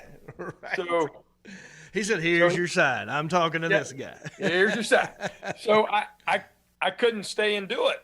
And then, so Bill and I are riding back to his house in Santa Monica, and Bill's like, dude, I've been here 3 years, and no one's ever approached me. You got to get out here. So that was like late 88. Yeah, So I moved there to LA in January 89. man. How long were you in? I just moved out of LA about 3 years ago. How long did you last? So my first stint was 89 to 94. Uh-huh. I lasted until the Northridge earthquake. Oh my goodness. Yeah. Okay. And that year, everything kind of changed anyway. I was kind of thinking about moving anyway. You know, LA was making me somebody I didn't really like. Sure. Because I was one of the first MTV Mhm. half-hour comedy hour. I was doing the Tonight Show. I was doing movies. I was doing TV. Yeah. I went back home to Knoxville, and, you know, my buddies are like going, hey, I know you don't cuss on stage, but so why are you cussing at dinner in front of my wife? Oh wow. And I'm like, I don't think I was know. cussing. Oh yeah. Okay. And they go, no, yeah. It's because, you know, when you're in L.A., the bank, the girl at the bank drops the F-bomb. Right. Right? Yeah. It's just I part was of surprised the first time when I moved there, listening to the radio one time. I heard a GD, and I just on the radio, Wow. and I'm like, how is that possible? Right. I don't And even, that was, but no and one that was in batted the an 90s, eye, right? huh? And how long ago was that? Oh, 15 that years was ago? 2002 or something Mm-hmm. like that. Yeah. Back when it was So- really taboo. Yeah, right. I mean, mean, it's crazy. It's LA, still taboo. Yeah. But No, but I know what you're saying because LA did that to me too. I was like, you know, doing things, I hanging out with the wrong crowd, doing, you know, just way too much drinking and all that kind of stuff, and just stuff and that, your vocabulary, you change it to adapt to the people you're around, and you don't even realize it when you go back to your hometown of like, oh yeah, maybe I have changed a little bit. right. So I thought, okay, I'm going to have to go. And then at the same time, you know, I came up with Adam Sandler, David Spade, Rob Schneider. Chris Rock wasn't there much at the early stages. He came around later. You know, Kevin James. Were you at the Judd Comedy Apatow. Store? Judd Apatow. Improv and Comedy Store, but mainly the Improv. Okay. So, you know, it was funny. If it was one of our birthdays, we would all take the other guy out. Mm-hmm. And the rule was we'd hit Santa Monica Improv, Melrose Improv, Comedy Store, Igby's, and you had to do a set, but you couldn't do your own material. You had to do one of ours. That's awesome. So there's nothing funnier than seeing Adam Sandler up there and going, "Hey, yeah, I'm Korean, and I was born in Knoxville." It's the funniest thing ever. That's funny. Well, But I like that kind of stuff. I like hanging out with comedians and doing random stuff like that. Yeah, What and do that's you what think? we did on your birthday. Any one of us had a birthday. As soon as all of us were in town, that's what we do. We'd call all the clubs and say, "Hey, it's so and so's birthday. We're all coming." Yeah. And we'd all stand in the back and watch and just laugh our butts off, and it was the greatest, man. So those guys leave L.A. for New York to do Saturday Night Live. Right. Well, Rob and Dave and Adam Mm-hmm. Jed was still in L.A. So my gang, they're Left. gone. Yep. So it was a good time to move in '94. So I bought a farm outside of Nashville. Mm-hmm. And then 3 weeks after I buy that place, NBC gives me the Friday Night Videos job. Right. And right. it was supposed to be 6 weeks because they wanted to see how I did hosting. I never saw myself as a host, but they did. Yeah. So it went from 6 weeks. 6 weeks. I turned it into 2 years. Nice. I commuted every week for 2 years, and then I left that to go do. I saw Tom Arnold at the Super Bowl because NBC was airing it. So I talked to NBC executives that we need to do a Friday night video segment from the Super Bowl, and they said okay. Oh, nice. Wow. Yeah. So I'm at the Super Bowl with a camera crew, and I see Tom Arnold, and he goes, "Hey, I just signed a deal to do the movie McHale's Navy. I'm going to be McHale, and I want you to be on the crew. So the director's going to call you." And I said, "All right." So the director called me and said, "Hey, you're going to be Willie." I said, "Okay." So I had to leave Friday Night Videos to go do that, and so it's great. That is crazy. Yeah. How many? Well, who else was in that movie? I mean, there's a lot of big names in that movie. What? Oh yeah, Bruce Campbell, Deborah Messing. Oh wow. Let's see, French Stewart. Yeah. Wow. And Brian Haley, remember, comedian Brian Haley. Yes. Yep. Brian was on there. And so it took 3 months to shoot that in Mexico. And it was like being at camp. We had the greatest time because we're all, Yeah, of course. Thank you so much for doing this. I want to do more. We do these like every Friday, and Jeff said he'd come back on. I'd love to get you back on. Are you doing anything like this? I feel like you should be having your own podcast. No, you know what? I think I'm going to start because I've done like 3 or 4 of these, and then that's what everybody says. Everybody goes, "How come I'm doing this and you're not?" I'm like, I don't know. So. Yeah. Well, it's a perfect time to start when there's a lot of downtime, Yeah. Because I've started and stopped a podcast I don't know how many times, but this one I've definitely committed to, and I'm loving it, especially now that I'm back home in Hickory with all my friends and family. And I got lucky with my buddy Alan Jackson happens to own the studio, so it was all perfect. The stars aligned perfect for me, and it's great now that I don't have to be distracted with doing stand-up anymore. I can just come here and try to be as funny as I can in conversation, and I find talking to guys like you, this is great. So thank you so much, man. Oh, you're welcome, John. Thanks for having me on. We'll do it again. All right, buddy. You take it easy, man. All right, take care. We'll see you in Hickory. Yes, sir. All right. Henry Cho, everybody. Take another look and tell me that. All right, thank you, Henry Cho. You guys go look him up. Now, Sebastian, it's time for one of my favorite segments. We've not done this in a minute. We've been playing phone tag or whatever, person tag with the COVID and the corona, but you're back in here. We got a good segment. We got an interesting story. This one's out of Guthrie, Oklahoma. It's a segment that we like to call.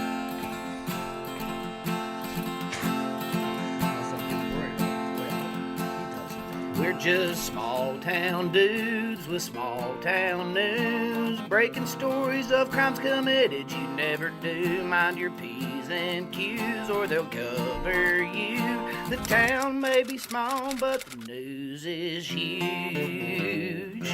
All right, Sebastian. Yes. Now, we have been going back and forth on this one for a minute because there was a time where we were going to do it, and then Stamos was in here, then you couldn't be in here, and we just didn't get to it.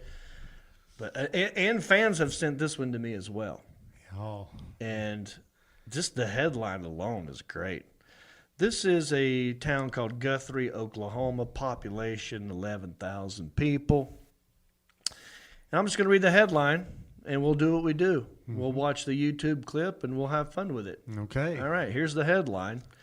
Man driving stolen vehicle caught with rattlesnake, handgun, whiskey, and uranium. Oh. So that's almost like a riddle. Like, what do these 5 things have in common? Rattlesnake, handgun, whiskey, uranium. Yeah. So, and this was in Oklahoma. Finally, not Florida. Not Florida. But you know what Florida and Oklahoma have in common? What's that? Tiger King. You're right. And South Carolina. Yeah. So, wow. Yep.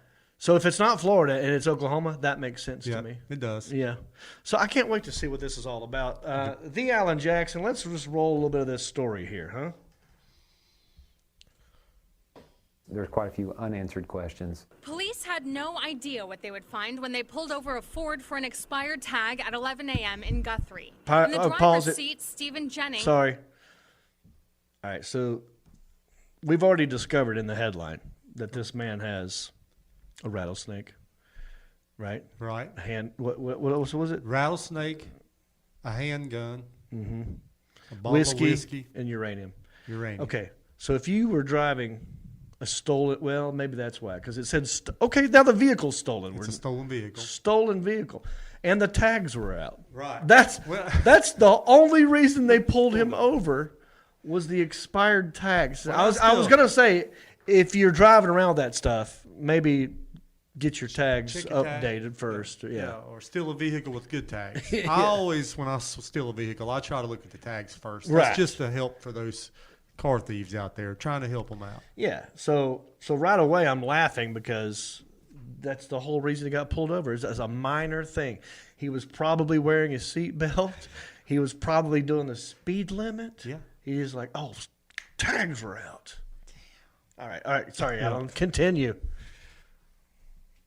And passenger Rachel Rivera. And someone or something else, too. In the back seat, there was another passenger who happened to be a timber rattlesnake. Body cam shows the moment. Okay, that pause he right expected. there. Now, so I was curious about this. Yeah. Because I was thinking they found it, but this is a cage. Yeah. Like a pet snake. Oh, let's examine this photo here. Yeah, there's a cage. I imagine that's where the rattlesnake is. Yeah. What is that the uranium? I don't know what you travel. No. I mean, when you're traveling with uranium, what do you put it in? I don't know how you move it around. I don't know what that thing is. Like, there's a cover. No. Oh, I got it. See that cover? Right? Yeah. This is something, right? I think that's cover. The rattlesnake could bite you if it's from the cage, right? Because it might be able to get its fangs through there. Don't they put a cloth on? I don't know. Yeah, I think they do. They put them over the cobra cages, right? Yeah. I don't know what that thing is. Have you ever heard of anybody having, boa constrictors and all these pet snakes, but a rattlesnake? Timber rattlesnake. That's the one that really rattles. I guess. I like that he said, he could have said rattlesnake, but I like it when people are descriptive about, like, this is a timber rattlesnake. This is like it's a big deal. Yeah, shiver like you it's the timber. word. This thing, when it rattles, trees rattle. Maybe it's part of a band. He's using it as like a cymbal or something, or a tambourine. All right, yeah. You hit the cage and get a tambourine. maybe this is a new heavy metal band, and this is their getup. We need the whiskey, we need the rattlesnake, we need the handgun, we need the timber rattle, and the uranium, obviously. Oh, I kind of get to That's the the ring. name of the band. We got to think of the name of this band by the end of this segment. All right. The Alan Jackson and Isaiah. Be thinking of a great band name for this. All right, we're on it. Okay. All right. So I do see a cage. I would assume that's where the rattlesnake would be. But then I saw that thing, which I don't know what it is. All right. Timber rattlesnake. Let's continue. It's going to take forever. Discovery, police not really knowing what to think of the venomous pet. That sucker is huge. About the same time Jennings told officers he had a pistol in the console, police also learned the Ford they were driving was stolen. So now he's got a rattlesnake, a stolen vehicle, a firearm, and somebody under arrest. That's not all. Next to the gun was an open bottle of Kentucky Deluxe whiskey. Oh, wow. Hold on. All right. So, now, I thought I was having a bad day today. But this guy, every minute just keeps getting worse for him, doesn't it? Yeah. Open bottle of whiskey. Deluxe. Kentucky Deluxe. Which I did a little research. Okay. And before I came here, I went to the ABC store. And I got supplies for us, as usual. I like my little drink. And I'm thinking, I walked up. I said, do you have Kentucky Deluxe? One guy goes, yeah. And we walked around and we're looking. There's many bottom shelf Kentucky bourbons. Okay. I mean, this obviously, if this guy's not drinking Four Roses, right? You know what I'm saying? He's not drinking top shelf, right? So I'm like, I got to find this Kentucky Deluxe. And another guy goes, Kentucky Deluxe. He goes, we don't have that. So even in Hickory, it's looked down on, apparently. So this is below, in beer terms, this would be below like Milwaukee's Beast. Yeah, Milwaukee. yeah. I mean, there's this is way Kentucky down. Gentlemen. Like There's Mad Dog. Yeah. But Kentucky Deluxe, Wow. not available at the ABC store in Mountain View, just FYI. I was going to bring it in here and make you try it. We were going to do a shot of Kentucky Deluxe had they had it. They don't have Kentucky Deluxe. But it sounds like it sounds more like a sort of like a barbecue burger. You know, oh, we're going to stop over here and get that Kentucky Deluxe sandwich. Yeah. Sounds like a sandwich. Yeah. Deluxe. Didn't Burger King have a deluxe They used at to one have point? Hardee's had the Deluxe. Was it Hardee's? Okay. All right. Let's continue. Kentucky Deluxe. All right.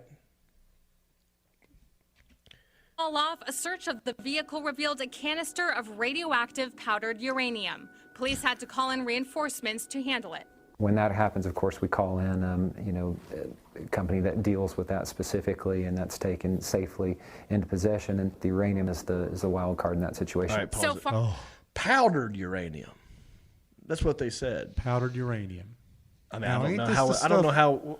Kim Jong-un over in North Korea has been trying to get this for years, and this Yeah. guy here in Oklahoma's got it. Well, when I first heard this, I thought this is Doc from Back to the Future, and he's trying to go back in time. But that's plutonium, Plutonium. not uranium. I like how the police officer, the sheriff we were hearing, said that the uranium was finally the wild card. I mean, like, we had, This is what put you all over. of this We- other stuff right. is normal. Yeah. But then the uranium came out, and that's when things changed. Yeah, yeah. He we're goes, real. well, here in Guthrie, I mean, you can have a rattlesnake. Yep. You can have You whiskey. can have Kentucky Deluxe. You can have a stolen You can have a car. stolen You can car. have a stolen car.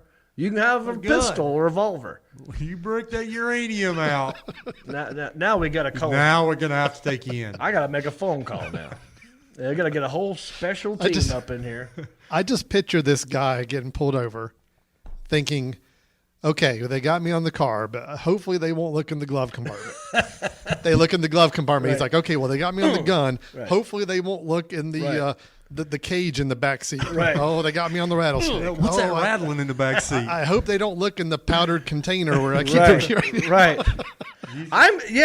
That's another question. So a normal day-to-day cop might not know that it's uranium. They must have had a thing on it that said, "This is Uranium. powdered uranium." I think it did. Right, like the scrolling crossbows on Yeah. it. Like, yeah, Wouldn't that have like the radioactive the symbol on it? radioactive thing. Yeah. He obviously doesn't care. He's not wearing a hazmat suit like the guy who stole the car. Well, which leads me to believe if he stole the car, maybe this stuff was already in there. You know what I mean? Ooh.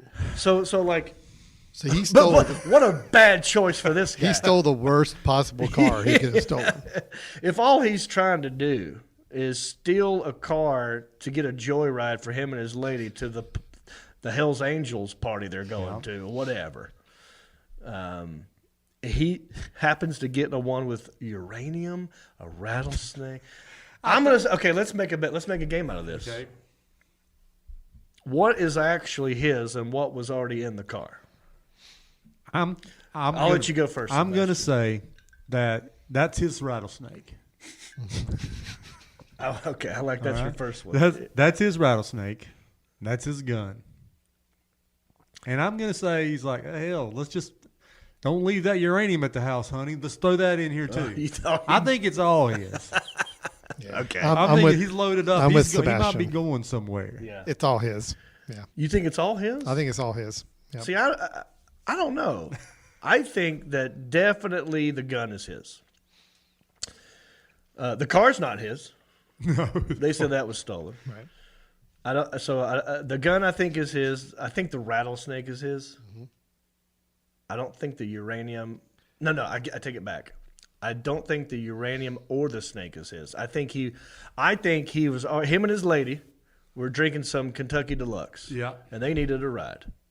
And he's got his gun. He's like, I'll just go get us a dang ride. There's a Ford over there. He's like, well, Fords are pretty reliable cars. You know, probably nothing wrong with this Ford. Probably up to date. Probably clean as a whistle up in this Ford. Ain't nothing wrong with this Ford. And so he, hijacks a Ford. And lo and behold, there's a rattlesnake and uranium. So I think the car already had the uranium. And I have not even looked forward into this story. I have no idea how it is. I don't know. So maybe listeners ought to send in comments. Right. And next week or next time we'll figure it out. Well, maybe they'll tell. I don't know. There's still some video left. There's video left. So maybe we'll find out in the story. Okay. What I'm saying is I don't know past that. I didn't go do other research. You know what I'm saying? But I did notice he's got like a leather vest, which would lead me to believe this is some Sons of Anarchy stuff. Oh. So maybe. I mean, what do you do with Alan, what do you do with uranium? Now listen, and I figured you guys would know this because you're Alan. You're the superhero guy, right? He likes Marvel comics. I do. Movies. How many superheroes have they taken uranium and radioactive material? Right. Did not Spider-Man, in the Spider-Man, that Spider was a radioactive spider. Maybe he's creating a super snake. Oh.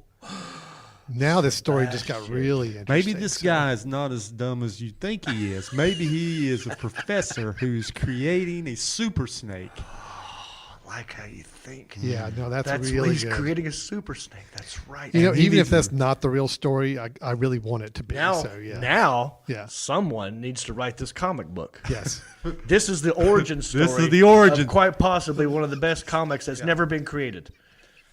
Radioactive This is how rattlesnake. Spider-Man loses a battle to a radioactive rattlesnake man. Yeah.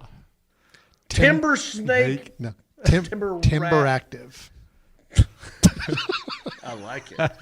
Timber active man. Timber active. What?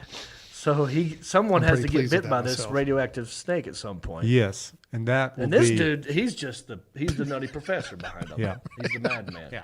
And this some kid's going to create get bit by a it. whole new series of comic books. Timber active. I like it. Timber active. Wow. I don't even care how this story ends now. All I want to do is create this movie now. Yeah. Someone write this comic book. Get on that, internet. Okay. Well, we got to finish it, right? Yeah, we got to finish it. Here we Okay. go. Let's see how this goes. So far, the uranium hasn't resulted in charges. Guthrie police still trying to figure out. Wait a minute. Hold on. What do you mean so far? Well, this is brand new. Well, what charges do you? Yeah. Can you get charged for just having uranium? Okay. I mean, I have many probably questions. Where do you get it? I don't know. I've never seen it anywhere. The only place I know you get stuff like that is from Back to the Future. Doc Brown gets it from the Libyans. The Libyans. Yeah, but that's plutonium. That's plutonium. Right. It's How very about different. eBay? Can you get that on eBay? And what's uranium actually for? And how do you make it radio? Does does uranium come radioactive, or do you have to make it radioactive? Is it radioactive out of the box, or do you have to do something? Right. So many steps involved. And what's it for? I mean, is it for explosives? I think so. I think you make some kind of explosives explosion out of it, right? in order for nuclear. Yeah, like Hold a on. nuclear thing. I'm on yeah. it. Right. This is Nuclear Right. weapon. This dude's trying to make a nuclear bomb, Could be. possibly, or something nuclear. Maybe he's trying to get nuclear energy. Maybe he's got good intentions. Yeah. And he just wants to create his own nuclear plant facility for power. Sure, that's you it. know. Or he's trying to make a snake. Yeah, just trying to make it. Obviously, it's the snake. I'm just trying to give him other options. You're giving him benefit of the yeah, doubt. benefit of the doubt. But I guess my question is about radioactive and uranium. When you get it, do you have to make it radioactive on your own, or can you buy it radioactive installed? So here I've got some information for you. Okay, this is great. What is powdered uranium used for? So here we go. It just says that. Wait, don't tell me. I'm going to make a guess. Yeah. Because Guthrie, Oklahoma, and Florida, they love their drugs.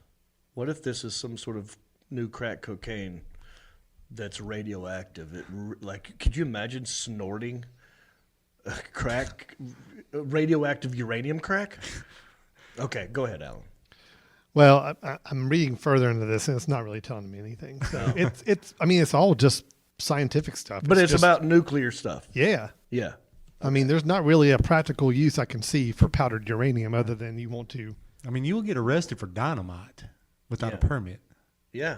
So I'm pretty sure. If you pulled over a car with dynamite in it, you would know, well, that's a stick with a fuse coming out of it. But how do you know that powder is uranium and not a bag of Coke? I mean, because he must have stored it in something that said this is uranium. Okay, so here's some more information. As long as it's natural uranium and not enriched, and as long as you can stick with an unimportant quantity, then anyone can own uranium without having to have a radioactive materials license. Well, that's probably where he screwed up, but yet there are no charges. Remember that? That's why we paused it. Yeah. Because so far no charges have been brought. Well, I think it's because, like I just said, legally he can have it as long as it's not enriched, as long as it's not. But it does say right here, radioactive. Wow. So I'm wondering, is enriched and radioactive two separate things? I don't know. Wow. I would think if it was radioactive, if it was truly radioactive when they got it, then that would be bad. Enriching it, right? That would be bad. Yeah. I don't think it was radio. I think they just threw the word radioactive in there because it sounded scarier. Sounded cool. Yeah. Yeah, they like to do that. All right. So we won't. But so far, no charges brought. No charges yet. Okay, except for the stolen car and the bad tags and the gun and the rattlesnake's fine. I think. I think so. The gun and you can't have an open container. Right. So that's the whiskey. There's that. Damn Kentucky. All right, let's go. Came from and what the suspects were planning on doing with it. No charges have come from the snake either, thanks to the time of year. It happens to be that we're in rattlesnake season at the time, and so he can be in possession of this rattlesnake because he has a valid lifetime hunting and fishing license. Boom, Paul's that. Wow. Well, that's great. So this guy, he doesn't break all the rules. So of the things he did illegal that he's being reported on. Yeah. Rattlesnake, no charge. No charge. Uranium, no charge. Now, handgun. He may have a handgun permit. He might have a permit for it, but now the open container of whiskey they that's haven't bad. addressed yet. But stolen car, bad. Yeah, I'll start. This stolen could car. go 1 out of 5. So if you steal a car and the tags are out, do you get the ticket for the bad tags? Because it's not your car. Nope. No, I don't think you get the ticket for the bad. I don't think you get. So he's off on the three things. He's off on. He's not going to have to pay for the bad tags. I think the whiskey is what I'm curious about. I want to know, did he get dinged on that or not? Maybe DUI. I mean, was he drunk? Or was it just open? Didn't say anything about DUI. Could he drank it like a week ago and just didn't finish it? This is great. Continue. They're still scratching their heads about what exactly was going on here. A bit of an odd stop for our officer. Pause it. See that? Motor Harley Davidson cycle. So this dude's, he's a part of something here. Yeah.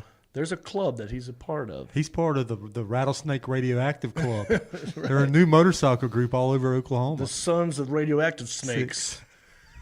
Right? That's what it is. Yep. The Sons of Timber. Yeah. The Sons of the Timber. What do you call it? Timber Active? Timber Active. The Timber Actives. Yeah. All right, continue. A bit of an odd stop for our officer. The charges against the two include possession of a stolen vehicle and possession of a firearm after a former conviction. Both are still in Logan. Former conviction. That's what he got dinged on. Two things. A handgun that he's not supposed to have because he's been convicted already. Right. Of something. He stole the car. Stolen car. That's it. They didn't mention the whiskey. They said, we'll let you off on the whiskey charge. Well, maybe he went, like I said. It might not have been if open. He stole the car. The whiskey could have been in there. May not be open. Did they say it was open? That's a good point. I can't remember. It was. He said it was open. Oh, was it in my open? brain, it was open. Yeah. But that didn't mean he didn't drink it a week ago and just, Yeah. today he's sober. That's interesting. Wow. So I want to hear what she said. So can you back it up like 10 seconds? Mm-hmm. She said the only charges were those two. But how does this end? I want to see how she ends this thing. Charges against the two include possession of a stolen vehicle and possession of a firearm after a former conviction. Both are still in Logan County Jail. Okay, so they're in jail. Wow. We don't know about the uranium? Customized Charge for uranium. Yeah, but I don't know where he got it, why he has it. Okay, have you ever seen uranium in your life? No. Me either. So many questions. We're gonna get investigated. We're gonna follow up on this one. I'm gonna figure out. I want you to do that for me. I've got a source. Yeah. Yeah. Everything else listed in that story, I can understand why he might have. Right. The uranium's the only, like the police officer had said, that's the wild card. That is the wild That's card. the one where it's like, what are you doing with that? Everything else on this dude fits for me. Yeah, I perfectly. mean, even the rattlesnake, I'm like, sure, I It's could buy season. that. I could buy that. It was rattlesnake season, according to that guy. Yeah. He said it was, you're allowed to have it. And apparently it was huge. Wow. Okay, so look, we're going to have to follow up on this one. I actually have already followed up on this, but I'm not going to tell you anything. No, you can't do that. No, I'm not going to tell you. Can you give me a tease? So that way, anybody wants to send in a comment or anything, Yes. They can do so. they can do so, Right. and we can see what the real deal is and why they had the uranium. Okay. Yeah, see, At a when I future first saw time. the story, I was thinking Back to the Future. He's got to get that forward up to 55 miles an hour. 88 miles an hour. 88. So he can go back to 1955 Yeah. to warn Doc about the Libyans. What? What if this is a weird spin-off He's- of Back to the Future? Somehow there's an alternate time. That was an alternate Marty McFly. Right. Yeah. That Like it kind went of bad. had a bad run on stuff. Just kind of went down a bad path. Right. And now he's come back. Come back. And he messed up. He got uranium instead of He plutonium. was supposed to get plutonium, but he screwed up and got uranium. No, he's stuck in 2020 in a pandemic. Yeah. Right, He gets yeah. pulled over. Yeah, and he's got a rattlesnake and a. Oh, that's great. I almost like that better than the comic You book. can't even find the Timber DeLorean. Active. No. A dumb Marty McFly goes to 2020. Because wait a minute, all right, Alan. I know you might know, Sebastian. If you know, please tell me. The last Back to the Future was episode 3. Yep. And they actually went back in time. Their natural time is 1985. 1985 is their base. That's where they started. But the second one, they went to 2000. Second one, they went to 2015. They only went 30 years ahead, which Okay. So maybe this is part 4. Or maybe what we don't know, which, it was a spinoff. It was a side story. It didn't make it to the movie because it wasn't that interesting. right. Was that at some point? I think there's multiple versions of Marty floating around. This is the least of the batch. Yeah. They're like, well, this happened, but we don't have to put it in the story. We'd rather not make a movie about this one. Yeah. Yeah. So what happened was Marty McFly, it was bad. It was during the Biff years. Right. When it was- Yeah, when Biff was basically like had the Trump. big hotel casino guy. Yeah. Yeah, he had turned everything into Vegas pretty much, and and so Marty McFly was like gets addicted to Kentucky Deluxe, and he's like, I know how to fix it, and he's beep beep beep beep beep goes to the wrong. He goes to 2020. Right. Yeah. He's like, what? No, I didn't say. I said 1980, and then now he's here, Right. and he's like. He's drunk on Kentucky So Deluxe. he's like, well, I couldn't find plutonium. So maybe uranium plus like rattlesnake venom or something. Maybe I can concoct something to make the time machine work again. Yeah, and he's like, there's no DeLoreans here. Right. Where does all the DeLoreans still go? afford. Yeah. Do they get up to 88 miles an hour? That's all he needs is 88. Yeah. Any car will do 88 in Today. 2020. Yeah. Prius will. But if he's driving and he's been drinking and, I don't know. That what a fun story. I feel like I could talk about this for another hour. I like it. But at some point it has to end. I like the fact that so much is still unknown. Right. So we can kind of write our own ending. Yeah. Well, we got two different stories going on here. We do. You got a new comic book and a different universe for Back to the Future. Yeah, alternate reality, Back to the Future. Right. Yeah. An alternate reality from Back to the Future. All right. I love it. Fantastic. What a great tangent. Well, we got to wrap this up. But you're saying if people want to reach out to us, you might have more information. I do. Which you might reveal on a later episode. Yes. Okay. I'm going to trust that you're going to do that. I'm going to do it whenever you're ready. And they can send us their opinions. Sure. Or whatever they think. Where they got, what information do they have? Where do you get the uranium? Right. Let us know. Yeah. Okay. All right. Well, the town might have been small, but the news was huge. It was radioactive. All right, folks. I think we had a good episode today. Very long, but moved. It moved fast. All the parts fit together well. It was a well-oiled machine. This episode was. Thank goodness for out. Yeah. If you want to help us out, go write a review on Apple Podcasts. If it's nice, if you give us 5 stars and you say something nice, we'll read it on the show and give you a shout out. You can rate, review, subscribe, and share. Go to countryishpodcast.com. You can listen to the show. You can subscribe to the show. You can watch the show. There are past episodes up there. If you want to get caught up, you can hit support. You go to johnreap.com. You can get merchandise. You can do a cruise. There's tour dates, which who knows when that's going to happen again. But if you click on shop, there's country-ish koozies and hats and T-shirts and comedy CDs and all kinds of goodies there. I'm still doing cameos. You want me to send you a personalized video celebrating a birthday, an anniversary, a divorce, whatever it is, I can do that for you. I'm still on TikTok. Ginger Beard Man, still available, Amazon Prime.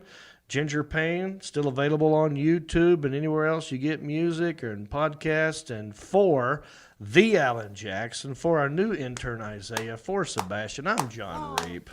Bicycle. Well, life on the farm is kind of laid back, but I wouldn't know that I'm from a cul-de-sac. Don't chew tobacco and I don't smoke crack.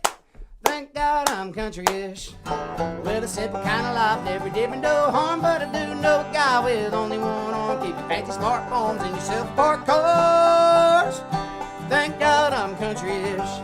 Well, I got a podcast that'll make you giggle. It ain't number one, it's right in the middle. My town's not big, but it ain't too little. It's time for country-ish. Go on,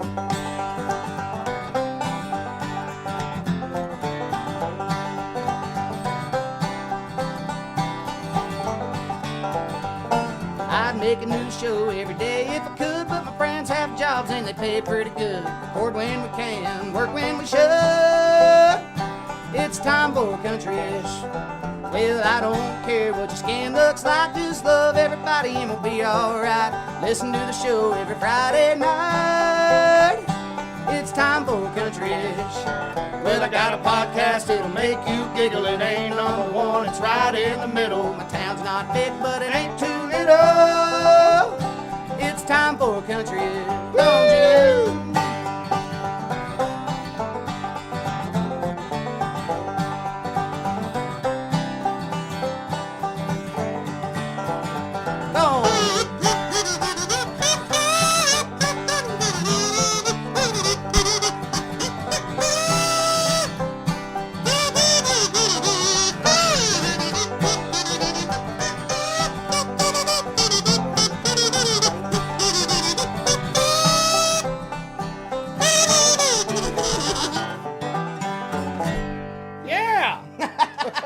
Bicycle.